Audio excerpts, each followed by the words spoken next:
Welcome back to the Centered on Buffalo podcast. This week we are joined by Bills offensive lineman Alec Anderson. Welcome to the show, brother. Hello, thank you for having me. Absolutely. Dude, I saw you getting everyone fired up for the Sabres game the other night. That looked like a lot of fun.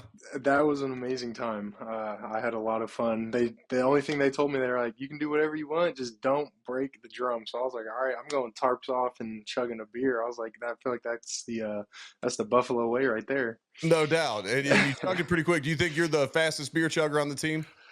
I'd put myself up there. I'd for sure say. I think Mike Edwards, one of the rookies, he can really get a beer down there. So I'd have to compete with him. All right. There might need to be like an off-season competition, like no more Iron Bills games, like kind of like the Bussin' with the Boys Beer Olympics. Yes, There might need to be an off-season competition here. I think that'd be a great time. I think Siano would be tripping a fuse, but it'd be super fun. Well, we'll do it outside the facility. Maybe it's a Centered on Buffalo event, an official event Exactly. this summer. That would be All that would be fun. right, I think we're on to something here. All right, so Bills had their annual Halloween party last night. Did you go to it? Yes, sir, I did. My girlfriend and I went. She was Freddy Cougar and I was Michael Myers. So Nice. it was a good time. I won the electric bike out of the raffle, so I was really stoked about that one. An electric bike. Josh Allen must have put that one up. Josh did put it up. He had some good stuff. Him and Haley did a great job. It was a fun time. That's cool. What was your favorite costume that you saw last night? I think Quentin Morris was one of my favorites. He did Training Day, so he was Denzel Washington. He did a great job on that one. Or Connor McGovern and his wife Delaney. They were Dale and Brennan from Step Brothers, and that was a good one. That's awesome. That's Yeah. awesome. There's some classics right there. All right, so almost midway through the season, how's the body feeling? Body's feeling good. It's, dinged up a little bit. Using jumbo a lot more than I would have expected this year, but I mean, I feel like I'm doing something right at that point. But I think it's going good. My body's a little sore, but nothing too crazy. It's football. You know how it is. Right. Yeah. I mean, you come out of training camp and the body's not perfect, and then midway through the year, you get that little time off after the Thursday game, you get the bye week, but Hmm. other than that, you're gonna have some stuff throughout the year. But if you're just a little dinged up, that's actually a pretty good spot about this time of year. Let's take a moment to hear from one of our sponsors, and that's Dano's Seasoning. Let them take your tailgates this fall to a Pro Bowl level with their all natural, low sugar seasonings. You're going to impress your buddies. Go and get you some. DanoSeasoning.com. Follow the link in the show notes. Yum, yum. Get you some. You mentioned that running a ton of jumbo this year. You come as that sixth offensive lineman. Do you enjoy that role? I love it. I think it's for right now for me in the spot that I'm at. I love it. I think it's a great time. I'm getting my toes wet, kind of feeling how an NFL game is and the flows of it. Getting in on third downs, and the jumbo package really helps me as well. And so I think further in my career, this is going to really help me kind of knowing different spots on the line. It's beneficial. Yeah, absolutely. And you're doing a heck of a job. I love the way you Thank you. finish blocks. And I've loved how, different outlets have spotlighted you. I heard a Yeah. rumor, and I won't say who told me this rumor, but it comes from a very trusted source Okay. that during the Jets game, the referees were coming to the sideline talking about how you were playing too physically. Is that true? That is true. I don't know who said that or told you that, but I would say that's true. They were coming up to McDermott and I and having some words saying that I'm pushing it too close to the whistle, and I said, "Is it past the whistle?" And they said no. I was like, "Well, then it's legal." I said, "I'm gonna keep doing my job then." So as long as it's not after the whistle, I'm fine with Yeah, well, I'll reveal my source. It was Aaron Cromer. He told me about it. And I said, "Well, it. he's representing that number 70 well. I rocked 70 for the Bills." Exactly. I said he's rocking that 70 well. That's how we finish plays. I always got a kick out of, they said you're coached to play through the whistle, and when you're watching film, obviously it's silent. Well, half the time in an NFL game now, they don't even blow the whistle at the end of the play. They just like let it finish. Well, we can't always see the ball, and then the refs want to get on you about finishing your blocks. I'm like, sir, I'm trying to be respectful of you and your job.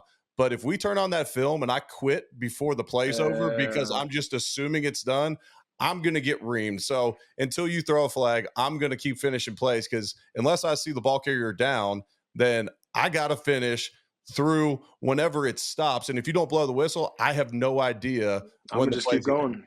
Right. And I don't know when they started that trend of, not blowing the whistle, but it makes it hard on the Yeah. guys up front.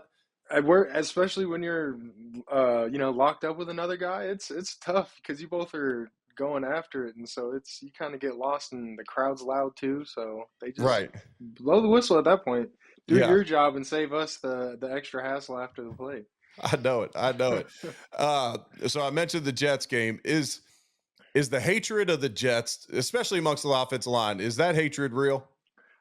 I would say yes. At first, like seeing it from the sideline, my last year, my rookie year, it was like, okay, they're just like going hard, competing, and like they're just guys playing football. And then being out on the field and like hearing the smack talk, and also like seeing it firsthand and like feeling those guys how hard they're hitting you, and like kind of just feeling out like, damn, okay, this is an actual fight. Like there's football games, and I'm sure like you've had them where you've come out and you're like, I'm football sore, and then you come out of a game and you're like, damn, I just felt like I was in a fight for about 4 hours, and that's what the Jets game was. Like you saw it, Dion and I know it. Clemens or whatever the hell that dude's name is, whatever. He was having issues, like thinking he just want to fight Dion the whole game, and it was fun. I would say it's probably one of the more fun games of the year, I agree. especially for me. Yeah, I always like those games. You don't necessarily want 17 of them because otherwise, like you said, I mean, that's a whole new level of sore and it's a whole new level of tired. Like when the play doesn't Yeah, end right when it should be and you're pushing and shoving afterwards, then you got to get in the huddle. It shortens that break in between plays. So exactly. you're extra tired, but those are fun every now and then. And, you always have those dudes you hate. And it's fun when you got a whole group of them and they're in the Yeah, division. So you get to see them a couple times. I, twice a and year. no doubt. And then last year, the Bills have the tunnel where everyone goes to the same tunnel, and that's just a nightmare. They're gonna have to bolster security for the end of the game because obviously last year was an issue with the Jets. I can't imagine it'll be Yes, any better this year. So hopefully they'll bolster security in that tunnel. And then I'd assume at the new stadium when, in a year and a half from now, that won't be an issue anymore. But until then, no. they better get that security right because there might be some issues. There's probably going to be some more issues, especially once they come up here and we beat their ass again. All right, let's take a moment to hear about Blue Cheese Mafia.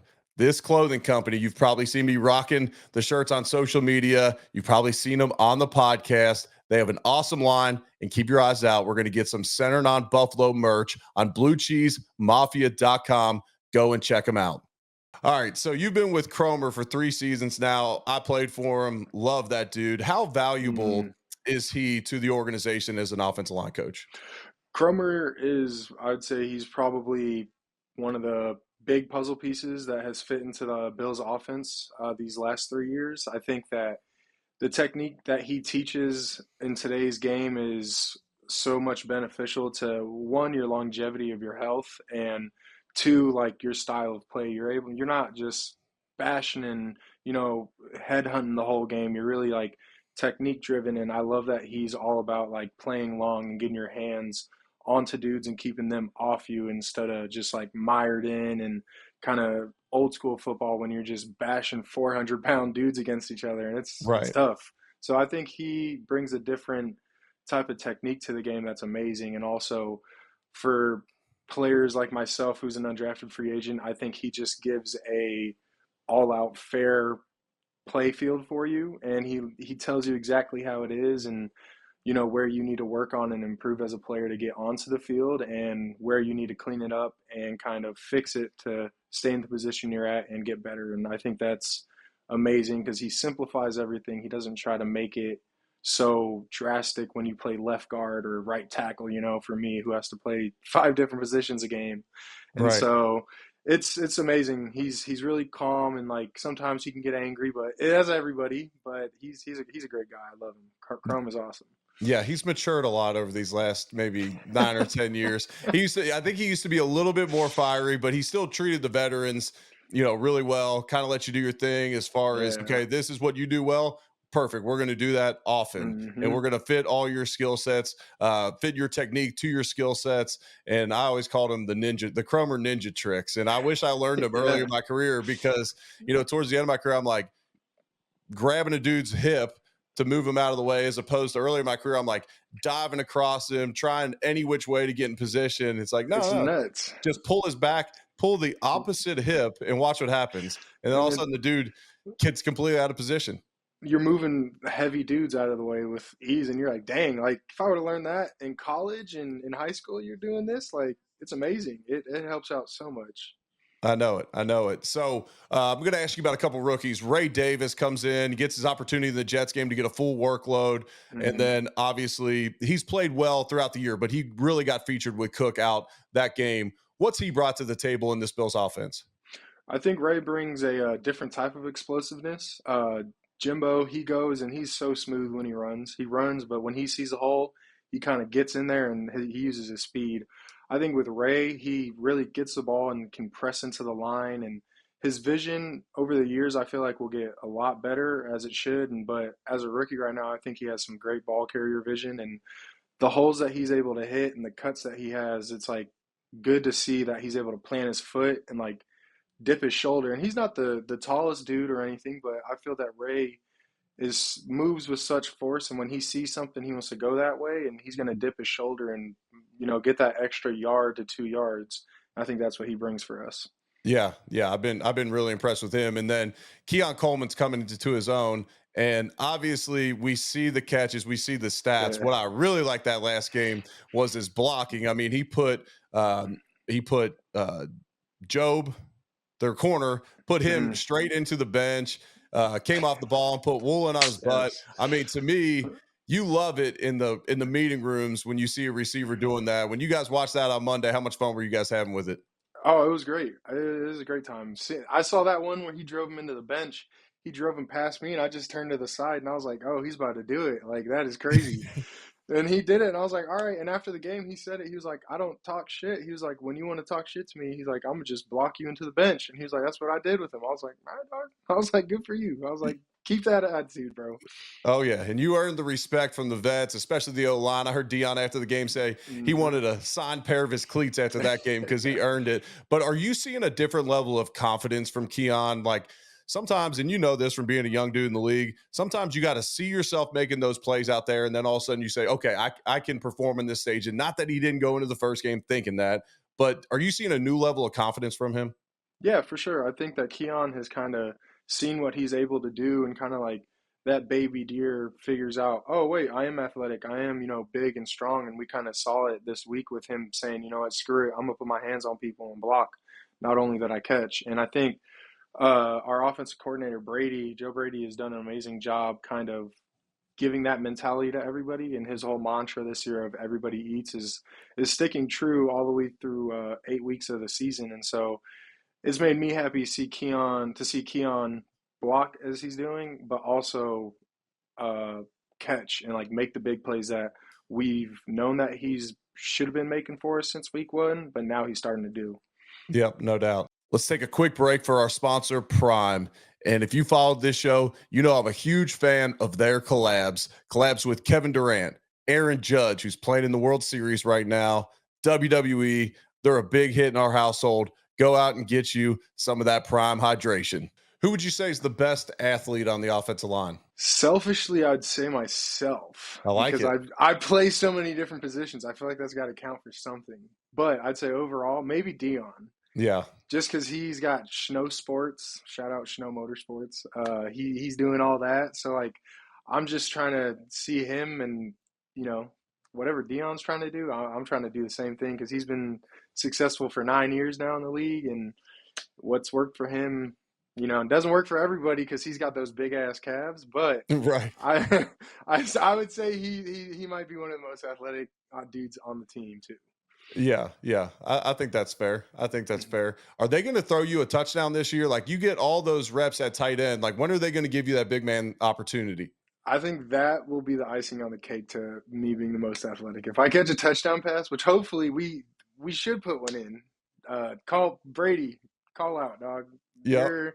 We're trying to do it. Hopefully sometime this year. But I think that'd be awesome. The last guy to do it was Tommy Doyle. Yeah, Yeah, probably. I think Tommy was the last one to do it here. So that'd be cool. No I'd doubt. love it. Yep, yep. All right. Are you all in on this Mr. Brightside being like the theme song of the Bills this year? I'm for it. Whatever gets the guys going. I'm for it. If it needs to be Mr. Brightside, if it needs to be Adele or whatever, dog, I'm all for it. If we need Five Finger Death Punch out there, let's go. I'll go out there and just start headbanging too. It sounds fun to me.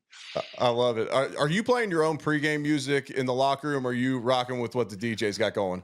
I rock with the DJ, but for the first like 20, 30 minutes while I'm like first getting settled in, getting like changed, probably putting my pads into my pants, and then kind of laying out my gear in front of me, just knowing that I have everything. I'd say I listen to my own music. I listen to him, Al Green, a lot. Al Green, I listen to him every game.